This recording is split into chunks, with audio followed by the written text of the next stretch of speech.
Pre, ayos ka lang? Oo, kaya ko pa. Tulungan mo ako Madami sila eh. Kailangan ko ng kasamang lumaban. Pre, hindi ka naman nag-iisa sa laban na to eh. Sasamahan kita. Kami ni Lolo. Kailangan na natin tapusin ang aswang na yun bago pa makapambiktima dito sa baryo natin. Tama ang apo ko. Hindi ka namin pababayaan, Rigor. Tutuklasin natin ang kapangyarihan niya. At sa tingin niyo po, matatalo ko ang aswang na yun? Eh yung kapre nga po di niya kinaya eh. Para ako nagpapakamatay nun, Lolo. Magandang araw po sa inyong lahat. Ngayong araw po na ito, isang kwento ng tapang, kabayanihan at pagbabago ang inyong mapapakinggan. Ito ay ang kwento ni Rigor at Torio. Dalawang binatang ordinaryo, pero sa isang iglap ay naging hindi inaasahang tagapagligtas ng kanilang baryo. Nangyari ito dahil sa tulong ng isang bagay na hindi nila inaasahan. Yun ay walang iba kundi ang tabako ng kapre. Pero paano kaya nagsimula ang lahat? Paano ito napunta kay Rigor? At anong sikreto ang tinataglay ng tabakong yun? At paanong naging susi ito sa paglaban sa mga aswang na sumugod sa kanilang baryo? Ngunit bago po ang lahat mga idol, huwag po nating kalimutan mag-subscribe at i-hit ang notification bell sa aking YouTube channel na The Voice Addict at Apong Isaak para sa mas marami pang makapigil hiningang kwentong aswang at katatakutan mula sa mundo ng kababalaghan. Umpisahan na po natin ang kwento. Sa ilalim ng lumang tolda sa isang sari-sari store, nakatambay ang dalawang magkaibigan. Nakaupo sila sa upuan na ang isang paa ay nakaangat. May hawak na bote ng alak sa kanang kamay at yose naman sa kabila. Panay ang hit-hitbugan nila, tawanan at tagay at paulit-ulit. Sila ay sina Rigor at Torio, magkababata, magkaibigan at tinatawag sa bansag na sunog baga tandem. Araw-araw silang nakabalandra sa tindahan ng baklitang si Barbie. Amoy alak at usok ng sigarilyo palagi. Si Rigor, payat na matangkad, laging nakasando na butas-butas. Samantalang si Torio naman ay mataba, bilugan ng tiyan, mahaba ang buhok sa batok, palaging may sombrero na may tatak ng isang brand ng sigarilyo. At sa araw ng yung panay ang paypay nila habang lumalaklak ng alak. Grabe, ang init talaga no? Di ko na matake to pare Woo! Kalma lang, alam mo yung init na yan, iniisip mo lang yan eh. Huwag mong isipin para hindi mainit. Sus, paano di ko iisipin tignan mo, tagaktak na ang pawis sa noo ko. Pambihira naman kasi itong si Barbie. Abay malaki na ang kinikita sa atin ito at di man lang tayo malibre sa electric pan. Walang sense of customer service eh. Di marunong pahalagaan ng customer niya. Hoy, hoy, hoy. Anong chika yung hindi ako marunong mag-customer service, ha? Aba, I think again, ha? Kung ililibre ko pa sa inyo yung kuryenteng pang-electric fan, aba, lugi na ang beauty ko niyan. Ang taas-taas na kaya ng kuryente ngayon. Tapos, panay pa kayo hingi ng discount? Diyos ko ha, ngayon electric pan pa talaga. Grabe kayo, mga walang hiyang to. Gusto niya ata mawalan ako ng negosyo eh. Che! Grabe ka naman, dami mo naman kagad sinabi. Hayaan mo na yan pre, pero may punto naman si Barbie. Mahal talaga ang kuryente ngayon. Saka, alam mo pre, sa panahon ngayon, wala nang libre. Sus, pwede naman kung talagang makatao lang yan si Barbie. Parang hangin lang dito yan eh. Walang kakonsensya. Abat, sobra naman yata yun, Rigor. Aba bakit? Totoo naman Regular customer mo kami dito, pero kulang ka sa aruga at pagmamahal sa amin. Kundi lang masarap ang mani mo Lilipat na kami sa ibang tambayan Di lumipat kayo ng tambayan kung gusto nyo. Go lang! Sinong tinakot nyo? Mas bet ko pa nga yun, no? Para naman makaranas ako ng konting peace and quiet dito sa kaharian ko. Tsaka feeling ko feeling lang naman, mas lalaki pa ang benta ko pag nawala kayo dito. Bakit kanyo? Kasi, natatakot sa inyo yung ibang customer eh. Akala nila, palaging may World War III dito sa ilalim ng trapal ko. So yes, besh, please lang no, bigyan nyo naman ako ng break. Tignan mo to. Kontrabida ka talaga dito eh, no? Akala mo, di nakikinabang talaga sa atin eh. Para kang ano eh, yung bang tipong hindi pa dinadatnan pero menopause na. Kaya walang magkagusto sa'yo eh. Ang sungit-sungit mo kasi. Hoy, excuse me ha, may jowa ko no? Anong walang nagkakagusto? Charotera ka? Sa ganda kong to, tignan mo, fresh na fresh, witty at always on flick. Hoy, may nagmamahal sa akin baka akala mo. May special someone na kung lagi nagpapakilig sa akin. Kayo, wala. As in nga. Puro tagay, puro yosi. Pero jowa, wale. Kaya wag kayong bitter no mga beshi. Aba, sumusobra ka na. Patulang ko na kaya to pre. Kalma. Si Barbie yan eh. Para namang di ka sanay sa bibig niyan. Hayaan mo na. Sige na nga. Ay nako, kung bakit ba naman kasi ang hirap ng buhay eh. Alam mo, kung mayaman lang ako, yung tipong may swimming pool at may mansyon, nako, araw-araw talaga tayong iinom at maghapong lalangoy sa swimming pool kasama ang maraming chika babes. Nako Chong, mangyari kaya yon? Pero itong naisip ko Chong, paano kaya kung mag-vlog tayo? Madali rin daw yumaman kapag naging vlogger ka. Lalo na kapag viral. Ano kaya Chong kung i-vlog natin yung mga ganito nating ganap? Alin, yung palaging pag-iinom? Oo, patok yun. Ay mga ateng, talagang nangarap pa kayo yumaman ha? Tapos vlogging pa ang puntirya nyo? Hoy. Huwag kayo magkalat ng mga kaetyo salat kasamaan nyo sa SOCMED ha? Please lang, tigil-tigilan nyo. Sobra ka naman. Kasamaan ka agad. OA. Sorry natapakan ba namin yung perfect mong pagkatao? Akala ko ba pre, walang pikunan. Hoy Barbie, mabuti pa manahimik ka na lang dyan. Tiko mo na yung bibig mo. Hayaan mo na lang kami dito ni Toryo no. Saka, maski naman ganito kami, mabait naman kami, di ba? Wala naman kaming masamang ginagawa sa iba. Wala naman kaming pineperwisyo.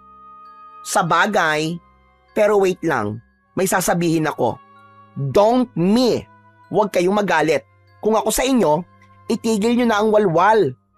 Mga besh, huwag nyong i-abuse ang ganda ng katawan nyo, sayang. At kesa tambay lang kayo ng tambay dito, go na, hanap-hanap din ng work pag may time no? Push natin yan mga akla. Hoy, ikaw, huwag mo kasi kaming pangunahan sa gusto namin mangyari sa buhay namin. May plano din naman kami magkatrabaho no? Pero sa ngayon, huwag muna. Nag-e-enjoy pa kami nitong si paring rigor ko eh. Basta't magkasama kami nito, solve na kami. O siya. Fine, mga ati. Kayo na ang winner sa universe, charot. O siya, sige. Aalis na ako ha. Mamamalengke pa ang beauty ko. Pamangkin ko na lang muna bahala sa inyo ha. Babush, don't miss me too much ha. Mua, chup. Bye-bye. Umalis na si Barbie, bit-bit ang ecobag. Kumikembot-kembot pa ang balakang na parang rumarampa sa runway.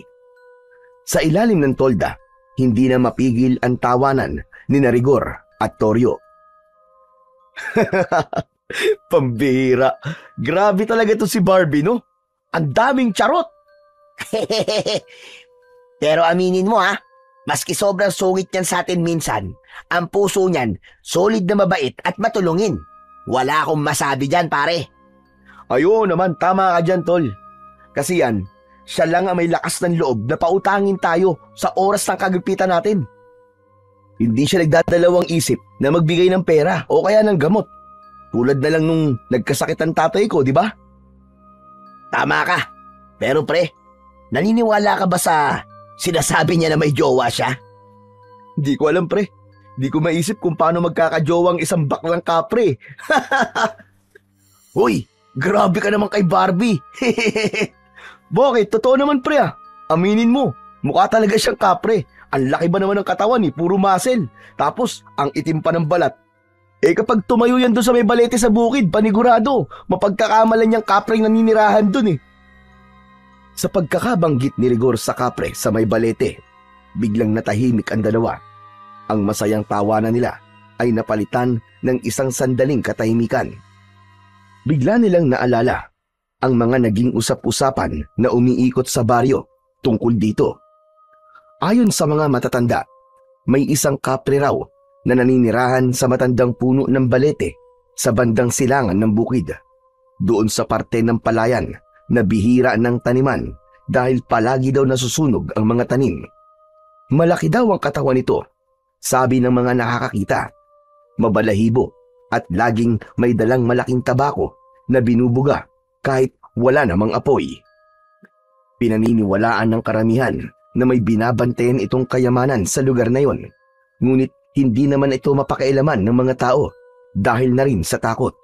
Dahil may kumakalat na kwento tungkol sa isang lasing na napadpad sa balete at natagpuan kinabukasan na nasiraan ng bait.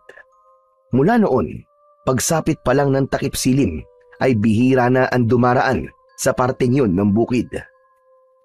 Pre, totoo kaya yung sinabi nila na may kayamanang binabantayan ng kapre doon sa balete? Ano kaya kung hanapin natin?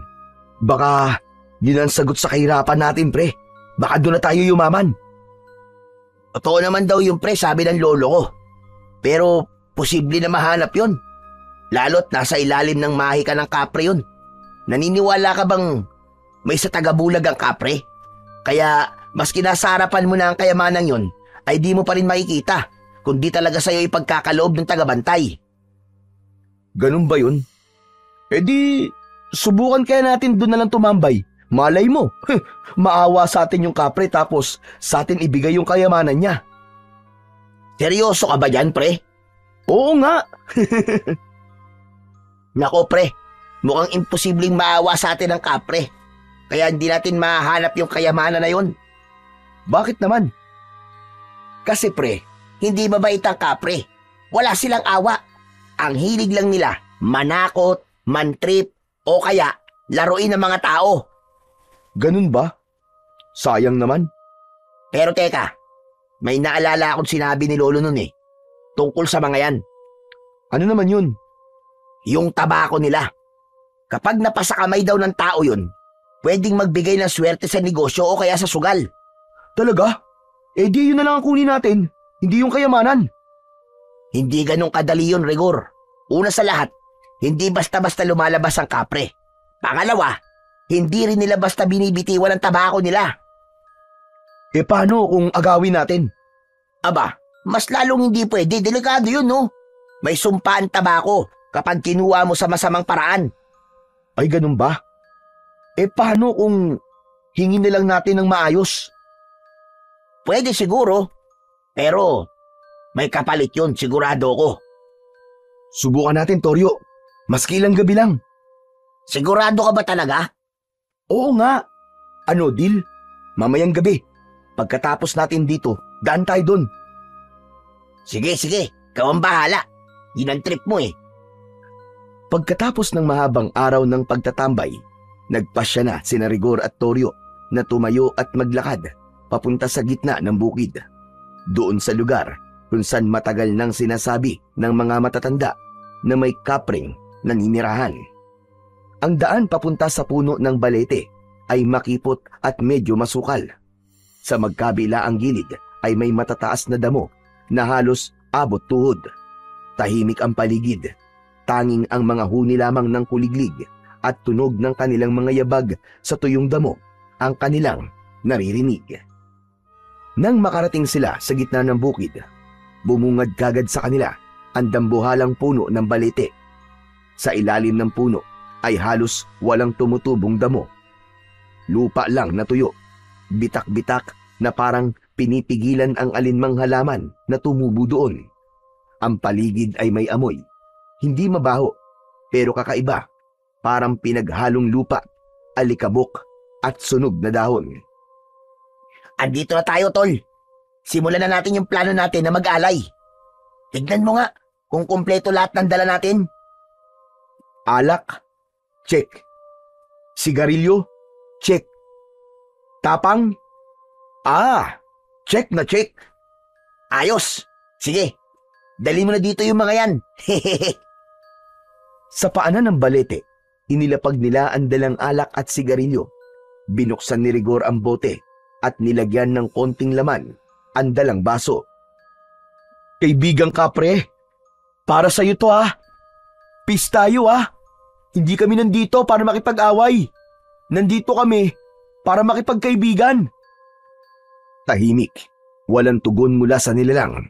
Ngunit maya-maya, may dumampi na isang malamig na hangin sa batok ni Rigor. Napalingon siya. Wala namang tao. Bakit, Rigor? Kanina ka pa lingon ng lingon ah. Ha? Wala to. Okay lang ako. Dito na muna tayo tumambay kahit hanggang 10:00 lang ng gabi. Hintayin natin, baka sakaling magpakita sa atin yung kapre. Sige tol, walang problema sa akin. Ilang sandali pa ang lumipas. Biglang gumalaw ang mga sanga at dahon ng puno maski wala namang malakas na hangin. At kasabay nito ay nakarinig sila ng mahinang halakhak. Mababa, malalim, parang galing sa itaas. Dahan-dahang umikot ang mga mata ni Rigor. Wala pa rin siyang nakita, pero ramdam niya na may ibang presensya na sa paligid. Pre, hindi ba nararamdaman? Parang may nakatingin sa atin eh. Oo, tol. Ramdam ko. Teka lang, dinadaga ka na ba? Ako hindi ah. Bakit naman ako dadagain? Kapre lang yan, no? Patuloy pang nakiramdam ang dalawa. Si Rigor ay nanlalamig na ang palad sa kaba pero di nagpapahalata sa kanyang kasama. Maigpit ang pagkakakapit niya sa laylayan ng kanyang t-shirt. Bahagyang nakayuko ang katawan niya pero ang mga mata niya ay mabilis na lumilingon-lingon sa paligid. Parang naghahanap ng mga senyales ng peligro. Pawisan ng noo niya kahit malamig naman ang simoy ng hangin at bahagyang nanginginig ang kanyang dalawang tuhod. Samantala, si Toryo naman ay hindi rin mapakali pero pinipilit na ipakitang matapang siya. Ayaw niyang pagtawanan siya ni Rigor, lalo pat palagi niyang ipinagmamalaki sa kaibigan na siya ay isang apo ng magaling na albularyo, na siya ang susunod sa yapak ng kanyang lolo. Na matapang siya, malakas at handang-handa sa anumang laban. Ngunit ang totoo, kanina pa siya basa ng pawis at tila nahihirapan na sa paghinga. Sa kabila ng pagtapang-tapangan niya, halata na ang takot sa kanyang mga mata. Parehas silang walang imik, pero bigla na lang nakarinig sila ng isang malakas na tunog. May nabaling sanga at bumagsak ito sa harap nila. Nagkatinginan silang dalawa at sabay na patingala, ngunit wala naman silang makita sa itaas. Sa halip ay patuloy lang ang pagbaba ng mga sanga na parang may umaapak na mabigat na nilalang. Bigla ding umalingasaw ang isang mabahong amoy. Toryo, hindi kaya yan na yung kapre? Rigor, tara na. Hindi ko na gusto ito nangyayaring to. Ayoko na. Umuwi na tayo. Hindi na napigilan ni Toryo ang sarili. Umamin siya kay Rigor na nagsisimula na siyang matakot. Dahan-dahan silang napaatras. Ngunit nakakailang hakbang pa lamang sila ay muli may narinig silang mababang halakhak. Mas malapit, mas malinaw. Anong ibig niyong sabihin? Aalis na kayo? Pareho silang natigilan at nagkatinginan sa isa't isa. Pareho silang tila natuod, hindi makagalaw sa kanilang kinatatayuan. Sa itaas ng punong balete, unti-unting lumitaw ang isang kapre. Isang dambuhalang nilalang. Malaki ang katawan, maitim ang balat, mabalahibo mula ulo hanggang paa. Ang kanyang mga mata ay pulang-pula, nanlilisik at tila umaapoy sa dilim ng gabi. Ang ilong nito ay malaki, malapad ang bibig at may mahahabang ngipin na naninilaw. Matalim, may hawak itong isang malaking tabako na nagbabaga pa at may amoy na masangsang na parang pinagsamang sunog at bulok na dahon. Hindi ito gumagalaw, palipat-lipat ang tingin sa kanilang dalawa. Rigor, Rigor! Takbo na tayo! Ngunit hindi pa rin sila makakilos. Parang may humahad lang sa bawat galaw nila. Narinig nilang tumawa ang kapre. Umalingaw-ngaw ito sa kabukiran. Nagsimula na itong bumaba mula sa puno. Diyos ko! Anong gagawin ko? Ah! Pinilit na iniatras ni Toryo ang kanyang isang paa at sa wakas, naihakbang niya ito paatras. Doon na bumalik sa normal ang kanyang pagkilos. Rigor! Takbo na! Takbo! Sa sigaw na yun, doon palang natauhan si Rigor. Humakbang na rin siya palayo sa nilalang. Habang patuloy na tumatakbo si Rigor at Toryo, narinig nila ang malalaking yabag sa kanilang likuran. Toryo, bilis! Hinahabol tayo ng kapre! Bilis! Alam ko! Huwag mo na sabihin! Ah! Tila walang katapusang takbo ang ginawa ng dalawa. Hindi na nila alintana kung saan sila tumatakbo. Sa pilapil, sa palayan, sa masukal na damuhan, lahat tinatahak nila nang hindi iniintindi ang sakit sa binti, ang hapdi at gasgas sa tuhod, at ang pagod na halos ikamatay nila. Nang sumulyap si Rigor sa likod, nakita niyang nasa isang dipa na lamang ang layo ng kapre sa kanila. Nakayuko ito pero nakaangat ang ulo. Halos sumayad ang kamay sa lupa at ang mga mata nitong pula ay diretso pa rin na nakatitig sa kanila. Isang saglit pa, inabot ng kapre ang isa sa mga sanga sa punong nadaanan nila. Naputol yun at inihagis sa direksyon nila. Tumama ito kay Toryo na agad tumilapon sa putikan. Toryo! Toryo, dali! Tayo! Basang-basa at nabalot ng putik ang katawan ni Toryo. Sa takot na abutan ng kapre, tumayo kagad ito. Pilit na di ininda ang kirot na nararamdaman sa kanyang kaliwang braso. Nagsimulang umambon, dumulas ang daan, ngunit hindi pa rin sila tumigil. Sa likod nila, naririnig pa rin nila ang mga yabag at halakhak. Hindi pa rin ito tumitigil. Nagpatuloy sila hanggang sa napansin na nila ang liwanag mula sa poste ng kalsada. Pagkalabas nila sa madilim na bahagi ng bukid, saka lang sila huminto. Hingal na hingal, lupaypay, at tila babagsak na anumang oras. Habang kapwa hingal, pinilit ni Rigor na lingunin ang dinaanan nila. Dahan-dahan siyang tumalikod habang nakatayo pa rin sa ilalim ng ilaw ng poste. Kinusot niya ang kanyang mga mata. Wala na ron ang kapre na humahabol sa kanila. Tahimik na ang paligid maliban sa tunog ng patak ng ulan. Wala na yung kapre, Toryo. Napatingin si Toryo, basang-basa, nanginginig pa rin. Napaupo siya ng dahan-dahan sa gilid ng kalsada. Diyos ko, mabuti naman. Anak ng putya, oh. Akala ko talaga madadali na tayo ng kapre na yun eh. Oh, anong nakakatawa? Wala. Naalala ko kasi yung itsura mo kanina nung nadapa ka dun sa putikan. Para kang palakang kokak na panay ang padyak eh. Buisit ka. Nakakatawa pala yun sa'yo ha. Na hindi mo nga ako tinulungan eh. Muntik na kaya ako dun.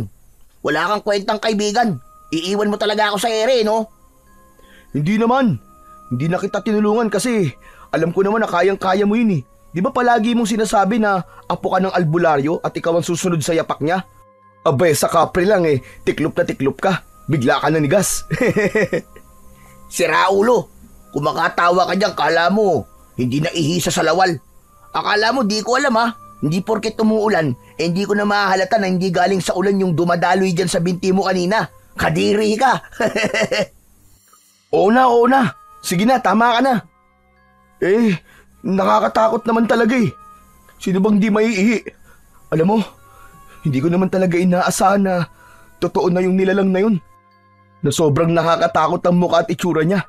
Halimaw pa lang talaga. Maganda pa si Barbie dun. Oo nga, tama ka. Malayong di hamak na nakakatakot ang itsura ng kapre na yun kesa kay Barbie. Sinabi mo pa. O ano? Tara, uwi na tayo. Oo, tara na. Uwi na tayo. Baka mamaya, bumalik pa yung kapre na yun eh. Sabay na naglakad ang dalawa.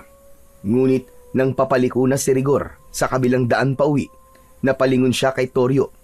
Napakunot ang kanyang noo. Teka pre, ano nangyari sa'yo? Ayos ka lang ba? Napatigil si Toryo. Halatang nagulat sa tanong. Napahawak siya sa sariling balikat. Ewan, medyo masakit tong balikat ko eh.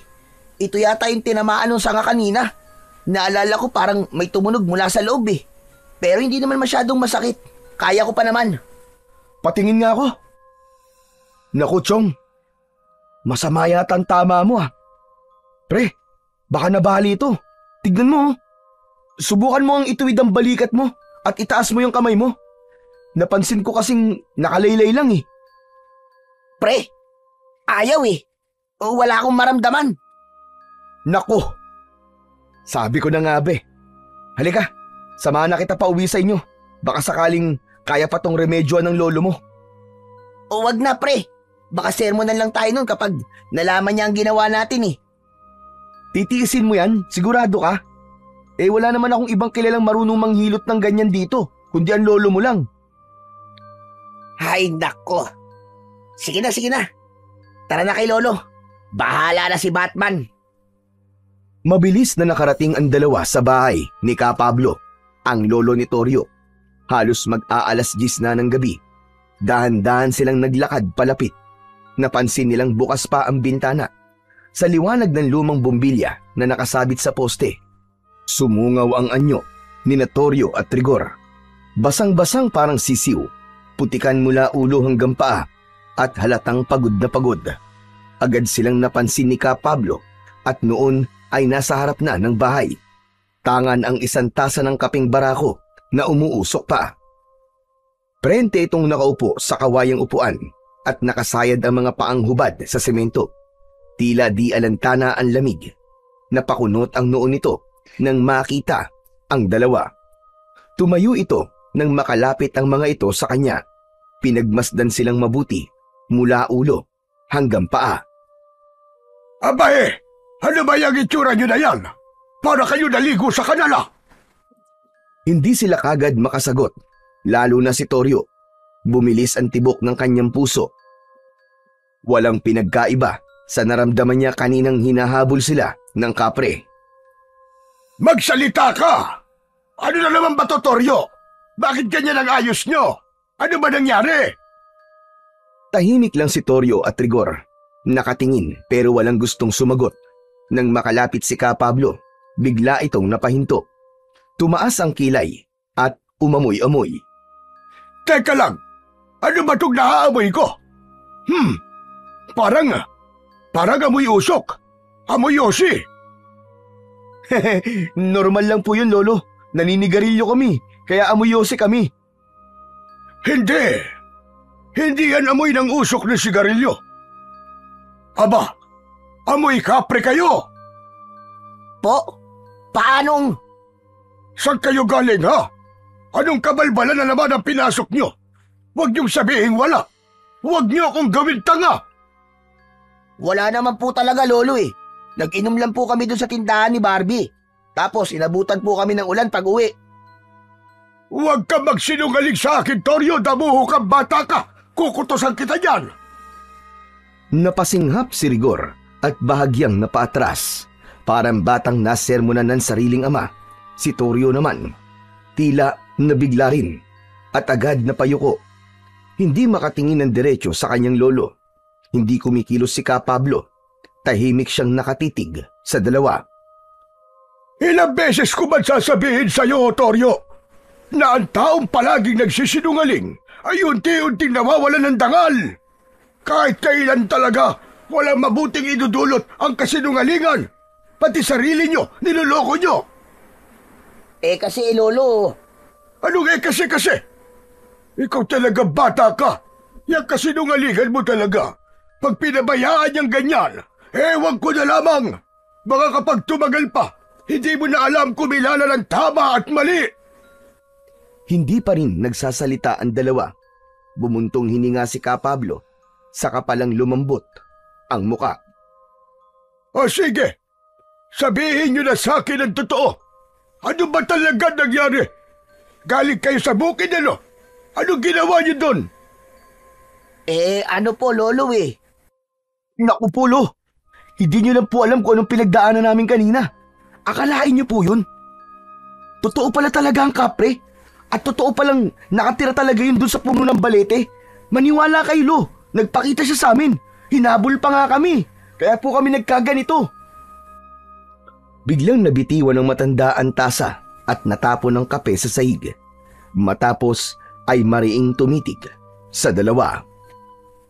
Mga gonggong! Mga ulo niyo puro yabang, pero wala namang laman! Sinabi ko na sa iyo, Toryo, huwag kang basta-basta lumalapit sa lugar na yon! Ano po kasi, Lo eh? Gusto lang po naming... Anong gusto? Anong gusto niyo, ha? Hindi niyo ba alam na lahat ng hahangarin niyo na pagmamay-ari ng kapre ay may kabayaran? Pabihira kayong dalawa! Ano bang pumasok niyan sa kukote niya? Lo, tama na po. Huwag niyo na pong pagalitan si Toryo. Ako po ang talaga may kasalanan. Ako po nag-aya sa kanya na pumunta ron para subukan kung totoo bang may kapre nga na nagbabantay ng kayamanan sa lugar na yun. Kayamanan? Aanin nyo kung meron nga. Kukunin nyo. Gagamitin para magyabang, ganun ba? Para magpakasasa sa mga bagay na panandalian lamang. Hindi nyo ba alam na sa ginawa nyo, para kayong humukay ng sarili nyong libingan? Lo, hindi naman talaga namin nakalain na totoo yun eh. Sinakyan ko lang naman kasi ang trip nitong si Rigor eh. Anong sinakyan? Ikaw kaya yung panay ang kwento na kung sakaling di natin makukuha ang kayamanan eh, yung tabako ang pwede natin puntiryain kasi may dalang swerte. Totoo naman yun. Pero hindi pa rin maganda yung hahangarin niyo ang isang bagay na hindi naman sa inyo. Lalo pat pagmamay-ari ng isang nilalang na hindi naman tao. Bakit po, Lo? Ano po bang mangyayari? Yan! Yan ang problema sa inyo. Sugod kayo ng sugod nang wala kayong alam. Yang mga nakakatakot na nilalang, kasama na ang mga engkanto, maligno, duwende at iba pa, ay hindi lang para sa mga kwentong takutan. Dahil ang bawat alamat o kwentong bayan ay may pinanggagalingan. At ang mga nilalang may dahilan kung bakit hindi dapat ginagambala. Pasensya na po, Lo. Hindi na po kami yung ulit. Nangangako po ako na kahit ano pong mangyari, hindi na po kami lalapit dun sa balete. Dapat lang na di na kayo umulit. Alam nyo, hindi naman ako galit na nakakita kayo ng kapre. Galit ako kasi isinugal nyo ang buhay nyo nang hindi man lang nag-iisip. Kung kayo nasaktan o nakuha ng nilalang na yun, ano na lang ang mararamdaman ng mga magulang nyo sa inyo? Sige nga, isipin nyo. Tapos magsisinungaling pa kayo sa akin. Opo, naiintindihan ko na po, Lolo. Pasensya na po ulit. Ang pasensya may hangganan. Pero ang kasutilan, kapag paulit-ulit nagiging ugali, at ang ugaling masama, mahirap nang itama. Kaya ngayon pa lang, itigil nyo na ang pagsisinungaling. Dahil ang dila kapag nasanay sa kasinungalingan, darating ang panahon na hindi na ito marunong magsabi ng totoo kahit na kailan. Opo, Lo. Hindi na po kami magsisinungaling. Kaya sasabihin ko na rin po na si Toryo po, tinamaan po ng binatong sanga ng kapre. Mukhang nabali po yata yung balikat. Ano ka mo? Hala sige, pumasok kayo sa loob at titignan ko. Agad na pumasok ang matanda at sinundan naman ito ng dalawa. Sa loob ng bahay ni Ka Pablo, agad nilang naamoy ang halimuyak ng langis ng nyog at ang mga bawang na nakasabit sa may bintana. Maliit lang ang kubo. May isang lumang banig sa sahig, isang altar sa sulok at mga bote ng langis at dahon sa ibabaw ng mesa. Huwag kang kikilos. Daan-daan lang. Sabihin mo kung saan ang masakit. Tahimik lang si Toryo habang tinitignan ng matanda ang kanyang balikat. Pinisil-pisil ito, marahan, ngunit may bigat. Napangiwi ang binata dahil sa sakit. Diyan! Aray! Aray lo, diyan po! Ang sakit! Namaga na nga. Hindi bali. Kaya pa to. Mabuti't hindi na bali ang buto. Pero namulawan ang litid. Malakas ang pagkakabato sa'yo. Dumampot si Ka Pablo ng isang bote ng langis. Kumuha rin siya ng dahon ng sambong at piniga ito sa kanyang palad. Nagbuo siya ng konting langis dito at saka pinahid sa balikat ng apo. Napaigik ang binata, ngunit hindi umangal. Tiisin mo! Hindi to karaniwang hilot lang. Ginagamot ko, hindi lang ang pilay mo, kundi ang bakas ng nilalang na itinanim niya sa'yo. Ano po? Bakas? Ano pong bakasyon, Lolo? Hindi sumagot ang matanda. Bagkos ay sinimulan na nitong muli na himasin ng may diin at ritmo ang balikat ng apo. Paikot-ikot ang daliri at sabay bulong at ihip sa balikat na masakit. Hindi maintindihan ni Rigor at Toryo ang ibinubulong ng matanda, pero parang galit, parang may sinasawata at itinataboy. Matapos ang ilang minuto, kinuha ni Ka Pablo ang isang pulang sinulid mula sa isang kahon at itinali ito sa braso ni Toryo. Huwag mo yang aalisin sa loob ng 3 araw. Pananggayan, habang hindi pa lubos na napuputol ang bakas ng inkwentro nyo sa nilalang na yon. Kailangan mong mag-ingat. Bakit po, Lo? Ibig po ba sabihin, hindi pa talaga kami tatantanan ng kapre na yon? Hindi basta-basta ang nilalang na yon, Apo. Hindi sila gaya ng hayop na kapag hindi mo na pinapansin, tapos na. Kapag nakita mo ang kapre at nakita ka din niya, may bakas siyang iiwan sa'yo. Yun ang magiging koneksyon niya sa inyo. Ikaw ba, Rigor? May bakas din ba sa'yo? Mukhang wala naman po, Lo. Kasi naunahan ko po si Toryo eh. Mas nauna po akong nakalayo. Kaya siya po yung pinuntirya na batuin ng sanga. Diyan ka nagkakamali. 2 kayong may bakas. Parehas na kayong nakakonekta sa kanya. Kaya ano man sandali, pwede niya kayong lapitan at saktan. Po? Itinikit niya sa inyo ang kanyang amoy. Kaya maski nung layo nyo, kahit saan lugar pa kayo magtago, kapag ginusto niya kayong hanapin, mahanap at mahanap niya kayo. Eh paano po yun, Lo? Kung ganun, hindi na ba talaga kami makakatakas sa kanya? Makakatakas kayo, pero hindi sa pagtakbo. Kailangan niyong putulin ang koneksyon niyo sa kanya. Kung ganun po, bigyan niyo rin po ako ng panangga, tulad po ng kay Toryo. Hindi lang panangga ang kailangan. Dahil sa mundo ng nilalang na gaya niya, lahat ng kilos ay may kabayaran. Kung nagambala mo siya, o maski nga napagtawanan mo lamang, para sa kanya, utang na yon na kailangang singilin. Ganun po pala yun? Oh, heto sa'yo. Itali mo yan sa pulsuan mo at huwag mong aalisin hanggang ako magsabi na pwede na. Kaso pansamantala lang ito. Posibleng hindi pa rin kayo tantanan nun. Ano po ang pwede namin gawin para maputol po ang pagsunod niya sa amin? Paano namin mapuputol po ang bakas? Bukas, sabay kayong pupunta sa balete. Humingi kayo ng tawad. Magdala kayo ng suol tulad ng ilang piraso ng tabako, candy o kaya yung mga prutas. Ialay niyo yun sa ugat ng puno. Ano, Lo? Lalapit ulit kami sa puno ng balete? Lo, paano kung magpakita po ulit sa amin yung kapre? Hindi yun magpapakita ng basta-basta, lalo na tumaga. Madamot ang kapre, pero kaya niyang kumilala ng pusong marunong umako ng pagkakamali. Sige po, Lo. Gagawin po namin yan bukas. Di ba, Toryo? Oo na. Kumusta na ang pakiramdam mo? Ayos na ba? Opo, mas mabuti na po kaysa kanina. Tignan niyo po, naigagalaw ko na po. Mabuti naman. Ang gagawin na lang natin ngayon ay ang maghintay na maayos ang lahat ng gulong ito. Siya nga pala, Rigor. Malalim na ang gabi. Mabuti pa ay umuwi ka na. Po? Ako po uuwi? Oo, at baka mamaya hinahanap ka na ng mga magulang mo. Dahan-dahang lumapit ang binata sa bukas na pinto. Sumilip siya sa labas. Tahimik ang kalsada. May ilaw sa mga poste pero may ilang bahagi na madilim. At napansin niya rin sa kabilang kalsada ang dalawang maliit na tila bolang apoy na nakalutang sa hangin. Hindi niya maipaliwanag pero bigla siyang nangilabot. Naalala niya ang mapupulang mga mata ng kapre. Ganun na ganun ang tingkad.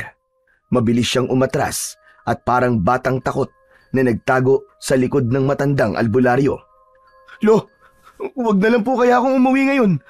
Pwede po bang dito na po muna ako matulog? Ano ka mo? Abay bakit naman? May nakita po ako sa labas eh. 2 bolang apoy po. Mapula po, Lo. Ano ka mo? Ibig sabihin nandyan ang kapre. Ibig sabihin, nakabantay siya sa inyo. Ibig sabihin nun, hindi pa siya tapos. Galit talaga siya sa inyo. Lumapit si Ka Pablo sa pinto at isinara yun. Bumulong ito ng dasal bago bumalik sa dalawa. Sige, mabuti pa nga dito ka na matulog. Hindi ligtas ang gabi sa labas ngayon. Toryo, bigyan mo ng bihisin itong kaibigan mo. Opo, Lolo. Matapos magbihis ang dalawa, ay nahiga na sila sa banig. Magkatabi silang dalawa. Samantalang si Ka Pablo ay sa upuang kawayan inihiga ang kanyang katawan. Payapa silang nakatulog ng gabing yun. Ngunit kinabukasan, paggising nila, hindi na makakilos si Toryo. Namimilipit ito sa banig, nanginginig at halos hindi na makapagsalita. Nilalagnat pero malamig ang katawan. Takot na takot si Rigor sa kanyang nakikita. Lo, ano po nangyayari sa kanya? Hindi naman po siya ganyang kagabi ah. Hinawakan ng matanda ang kanyang apo sa pulso. Tapos ay sa noo. Umiling siya at tumitig kay Toryo. Ayaw siyang tigilan ng kapre. Po, hindi ba't nabigyan niyo na po siya ng proteksyon? Ano po nangyari? Oo, binigyan ko siya ng panangga. Pero mukhang hindi yun sapat. Mukhang malaki ang galit sa inyo ng kapre. Malakas at mabangis siya. Napaupo si Rigor sa gilid ng banig. Pinagmasdan niya ang kaibigang si Toryo na hindi sila naririnig. Pawis na pawis ito kahit malamig ang paligid. Tapos ang kanyang mga mata ay namumula. Pero Lo, bakit ganun? Ba't siya galit sa amin eh? Wala naman po talaga kaming nakuha eh. Umalis nga kami kaagad nung hinabol kami. Hindi lang bagay ang binibilang ng kapre. Maski yung pangiistorbo sa kanya, yung paglapit ng walang paalam, lahat yun pagnanakaw na sa tingin nila. Anong gagawin natin ngayon, Lo?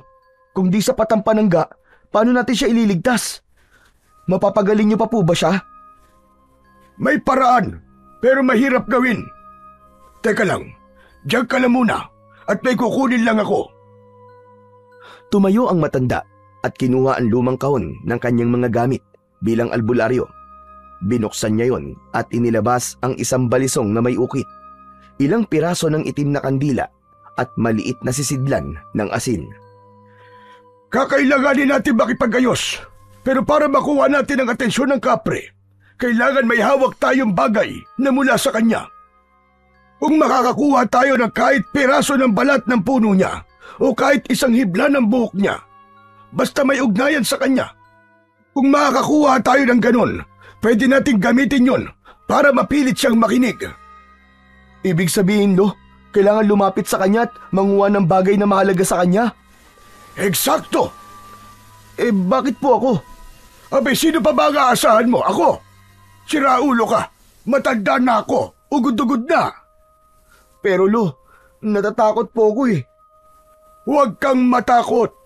Kailangan mong gawin ito. Dahil pagkatapos niya sa apo ko, sigurado ko na ikaw naman ang isusunod niya. Tahimik na nag-isip si Rigor. Tumingin siya kay Toryo, tapos kay Ka Pablo. Hindi niya gusto ang ideya, pero alam niyang wala na silang ibang pagpipilian. Sige po, kung kinakailangan gawin, gagawin ko po. Kahit delikado. Basta gumaling lang po si Toryo. Salamat! Salamat sa pagmamalasakit mo sa apo ko.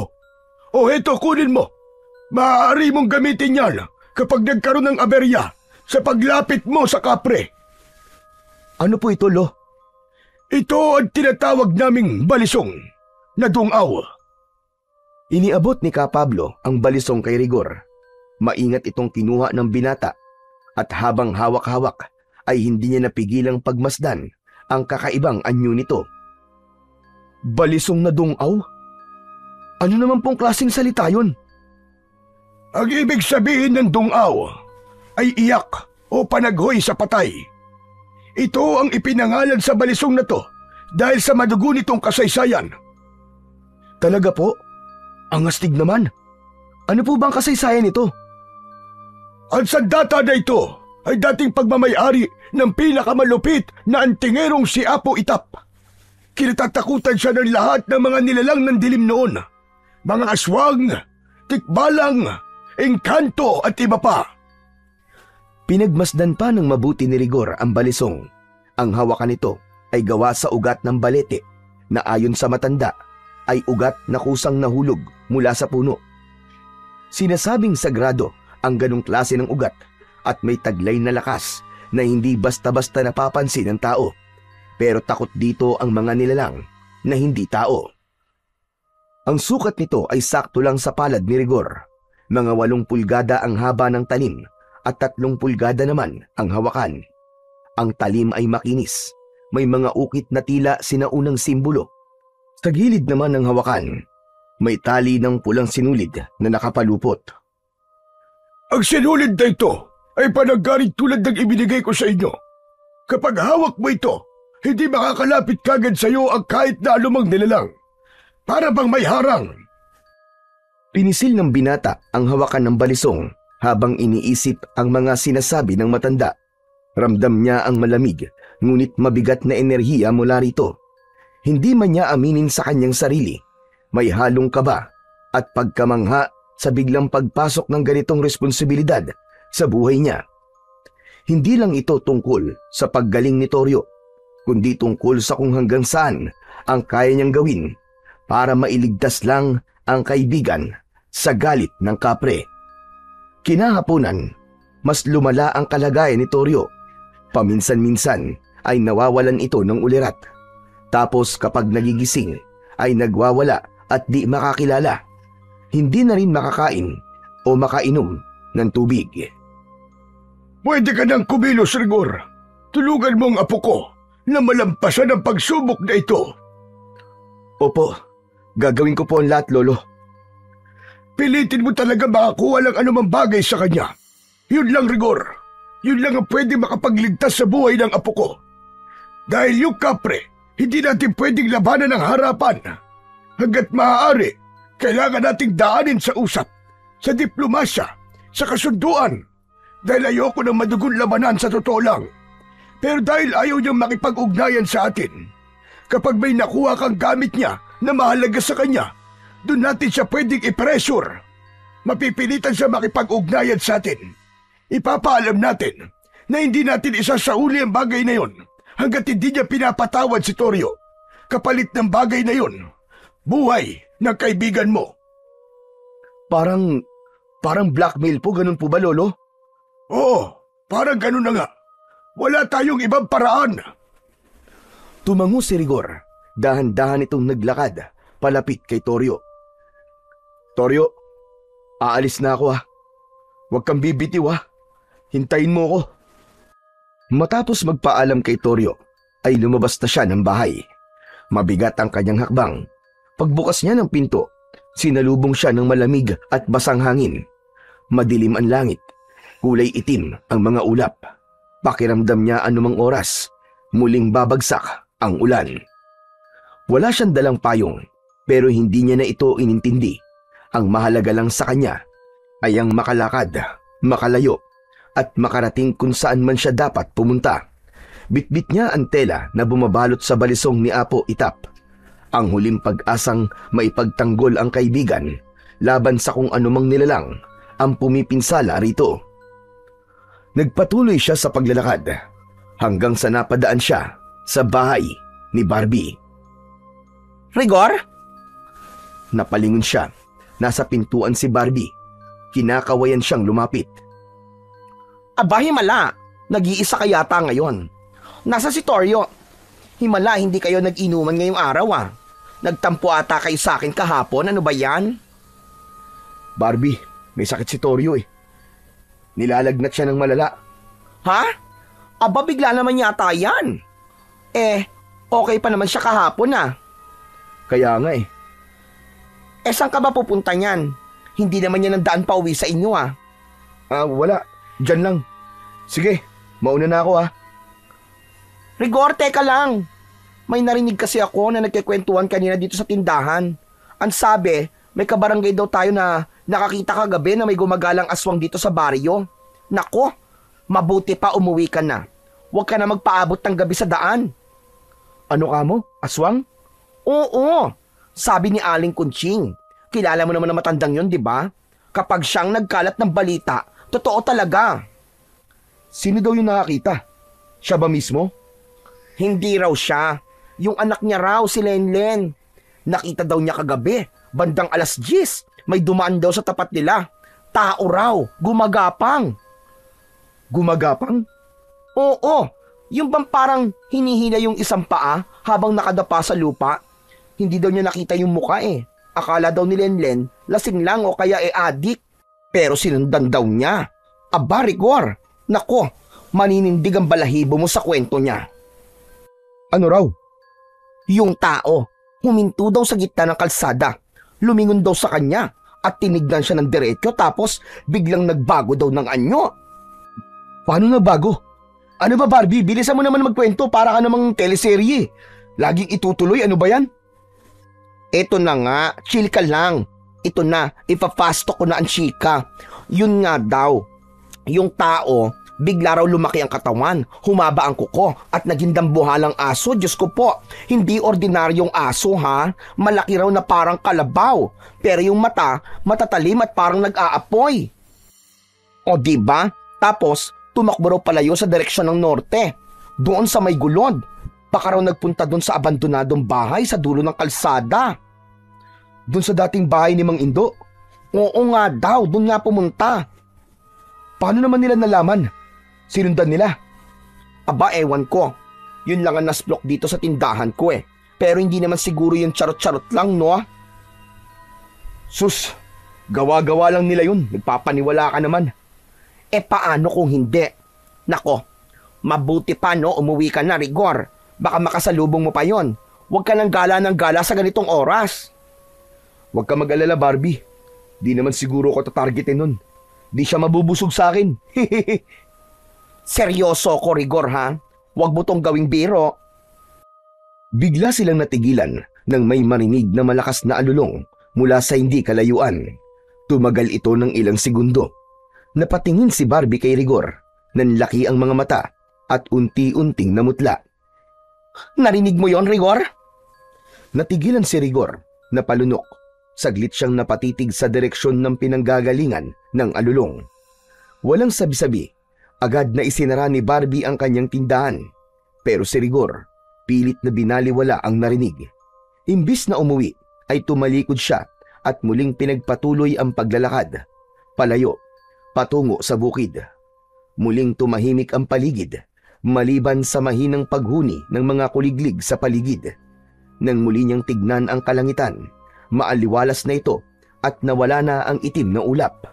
Lumitaw na ang mga bituin at buwan. Tuluyan na ring kinain ng dilim ang liwanag. Narating na ni Rigor ang lugar. Saglit siyang nagtago sa may damuhan. Hindi kalayuan pero sapat ang distansya para maaninag niya ng buo ang punong balete. Sa tulong ng liwanag ng bilog na buwan, naaaninag niya ang bawat sanga, bawat ugat na nakababa mula sa punong kahoy. At doon niya nakita ang kapre.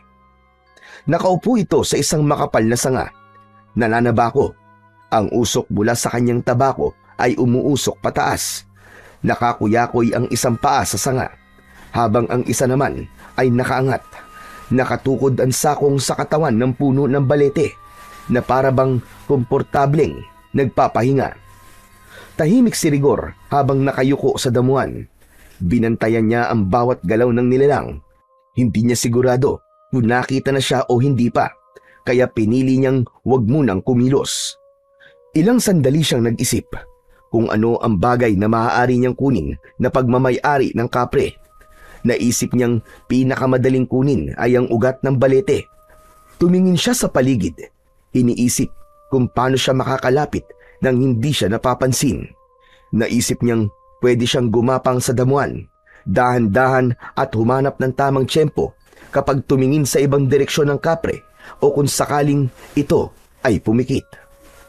Wala pa man siyang ginagawa, ramdam na niya ang kaba sa dibdib. Ilang sandali pa ay naglakas loob na ang binata.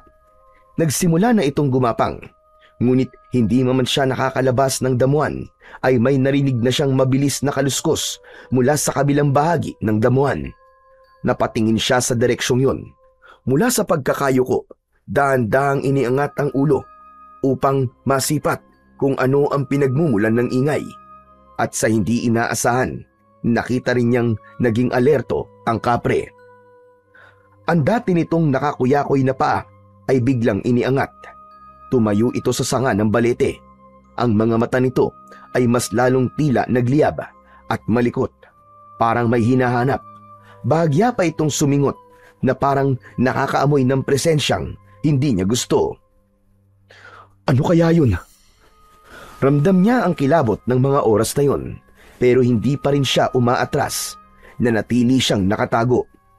At doon na nagbukas ang panibagong eksena.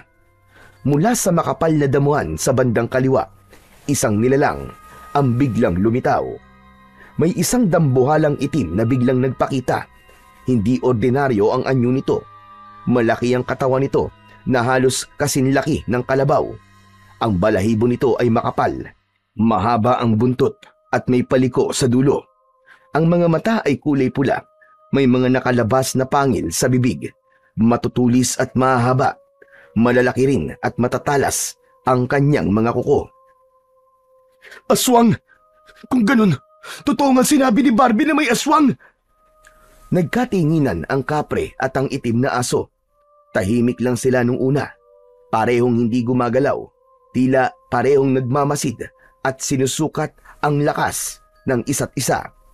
Hindi nagtagal. Ang kapre ang unang umangil, isang malalim at mababang tinig na parang nanggagaling sa ilalim ng lupa. Ang mga sanga ng balete ay tila bahagyang bumaba at yumuko. At ang kapre tumalon mula sa itaas at bumaba. Medyo umuga ang lupa. Sa isang iglap, nakatayo na ito sa ilalim ng punong balete, nakaharap sa aswang. Ano kayang mangyayari? Mukhang maglalaban sila! Habang nakatayo ang kapre, biglang sumugod sa kanya ang aswang. Sa bilis ng kilos nito, halos hindi nasundan ng mata ni Rigor ang galaw. Sa bilis ay tila nagmukha na lang itong anino na sumagasa sa katawan ng kapre. Ngunit mabilis ring nakaresponde ang kapre. Nasalo niya ng kanyang matitikas na bisig ang unang atake. Napaatras ito ng bahagya, pero agad ding bumawi. Sinuntok nito ang aswang. Napaurong ang aswang, ngunit sa halip na tuluyang umatras, umalulong ito ng pagkalakas-lakas. May mga ibong biglang lumipad mula sa mga punong kahoy. Nagpatuloy ang sagupaan ng dalawa. Tinadyakan ng kapre ang aswang. Tumilapon ito ng ilang metro, ngunit agad ding nakatayo. Tumalon pabalik at sinunggaban ang balikat ng kapre gamit ang malalaking pangil nito. Umingit ang kapre sa sakit. Napaatras ito pero di pa rin sumusuko. Kumuha ng malaking sanga ang kapre mula sa lupa. Mistulang kahoy na baston. Inihampas niya ito ng malakas sa aswang. Pero unti-unting lumalamang ang aswang makalipas ang ilang sandali.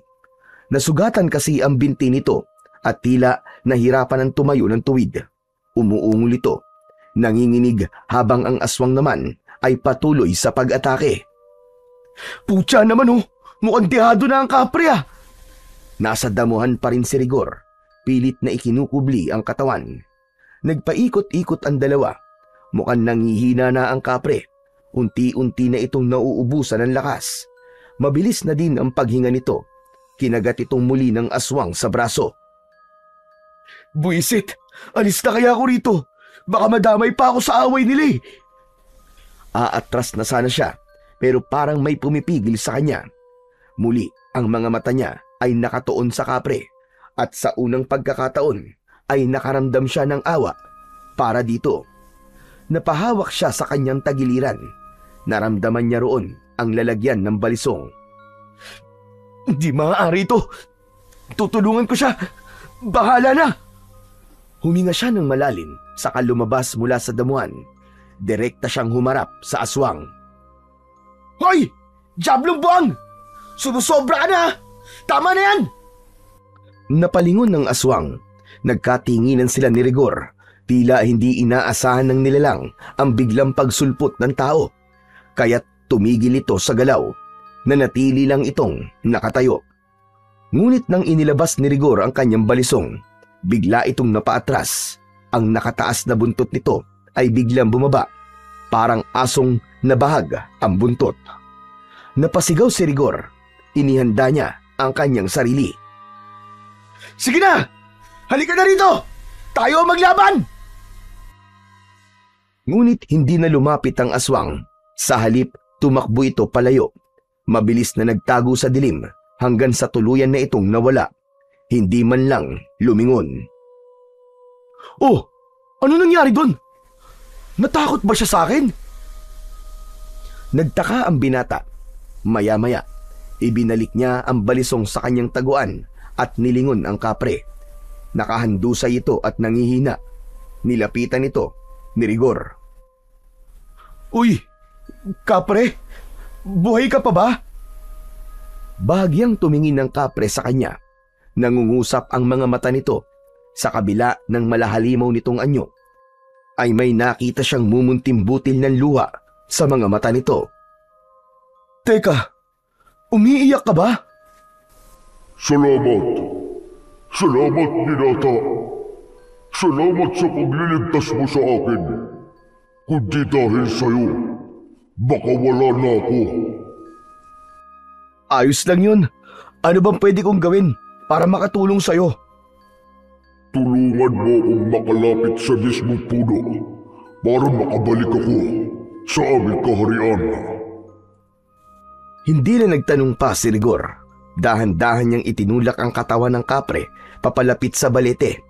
Mabigat ito, pero pinilit niyang gamitin ang buong lakas para maidikit maski man lang ang kamay nito sa puno.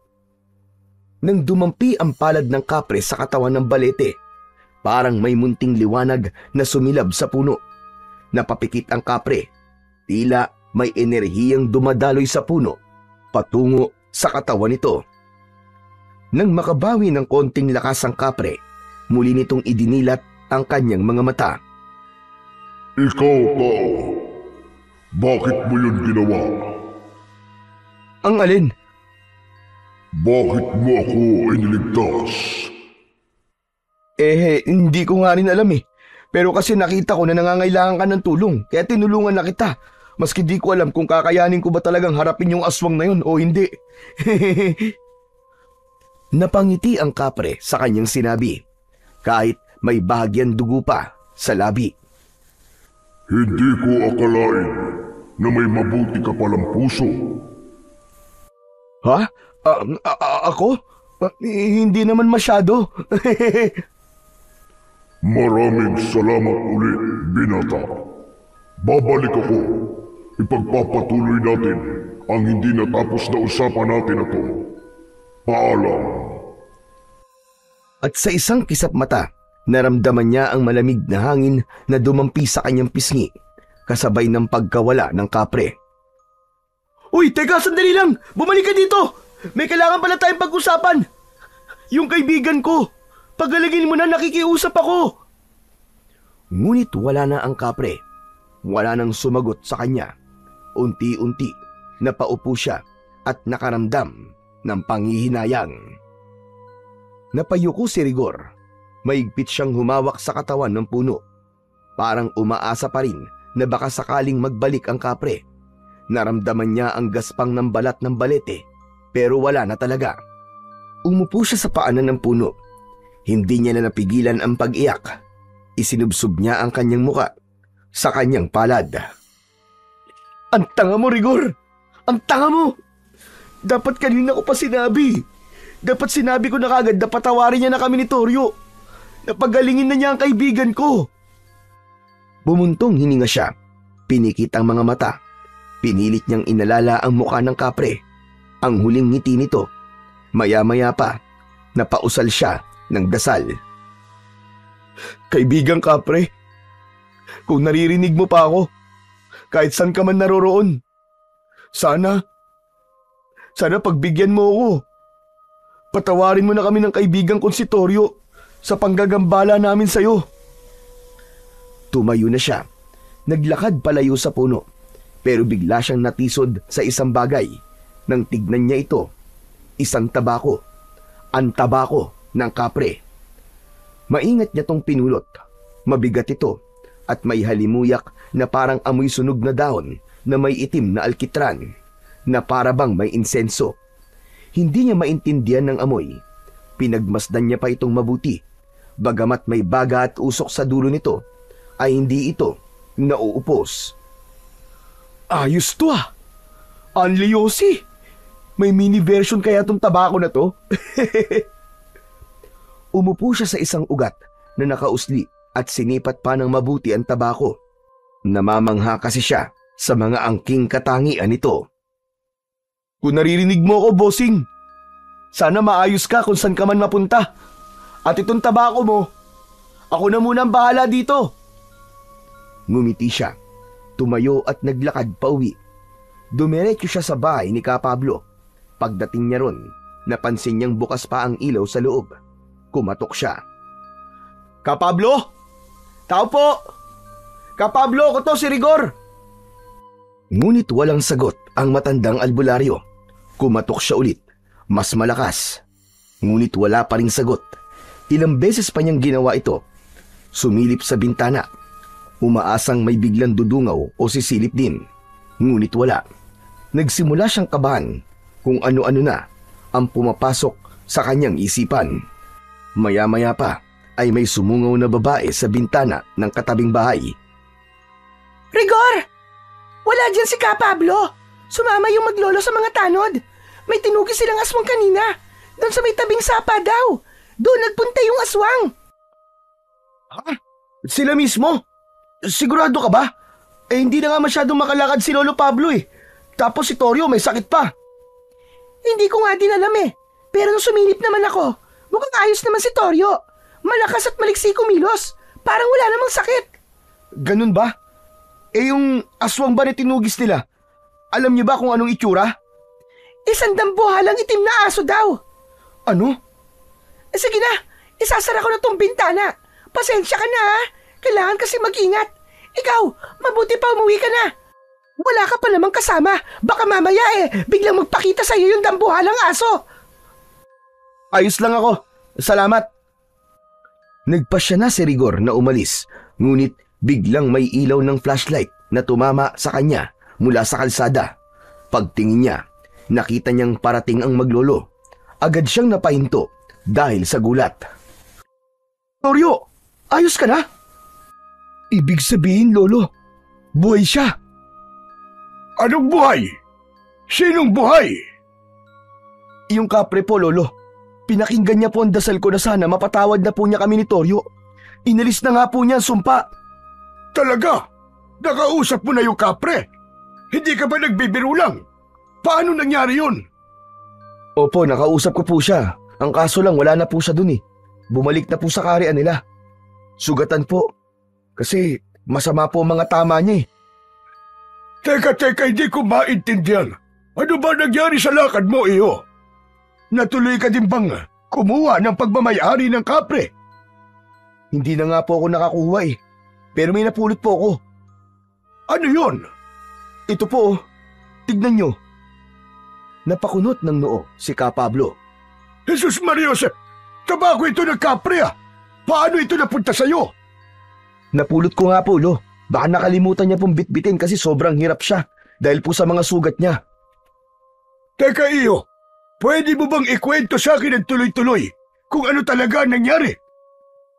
At nagsimula na ngang ikwento lahat ni Rigor ang lahat ng nangyari. Wala siyang itinirang detalye mula simula hanggang sa huli. Makikita sa muka ng maglolo ang pagkamangha sa mga ginawa ni Rigor. Talaga, Chong? Tinulungan mo yung kapre laban sa aswang? Shish! Ang astig naman nun, men! Di ka natakot? Yun na nga ang pinagtataka ko, Toryo eh.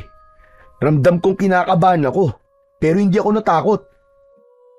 Di ka natakot na harapin ang aswang dahil sa hawak mong sandata iyo. Ang balisong ng Dungaw ay hindi lang sandata na pangsugat sa mga kalaban. Kaya din itong magbigay ng tapang sa sino mang may tangan sa kanya. Kaya pala, saka para akong nakakarinig ng mga bulong kanina. Talaga?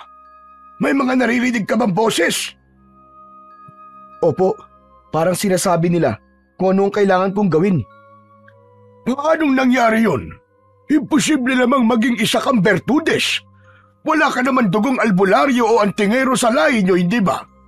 Paanong nangyayaring naririnig mo ang mga gabay? At heto pa, iniwanan pa sa'yo ng kapre ang kanyang tabako. Naiwan lang naman po niya yan eh. Hindi naman po niya ibinigay sa akin. Hindi ako naniniwala dyan.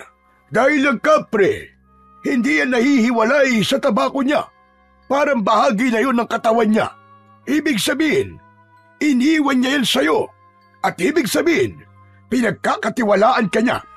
Gusto niyang gamitin mo ang kapangyarihan ng kanyang tabako. Gusto kaya niyang gamitin ko yun laban sa aswang na nanakit sa kanya? Eksakto!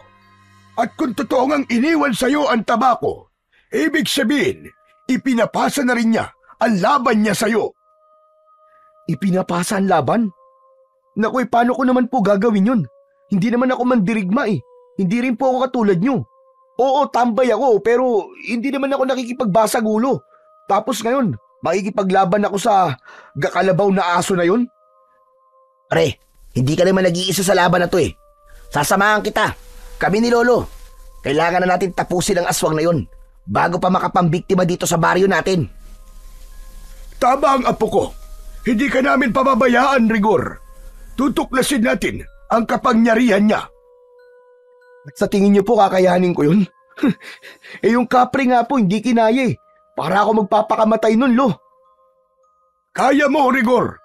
Maniwala ka lamang sa sarili mo.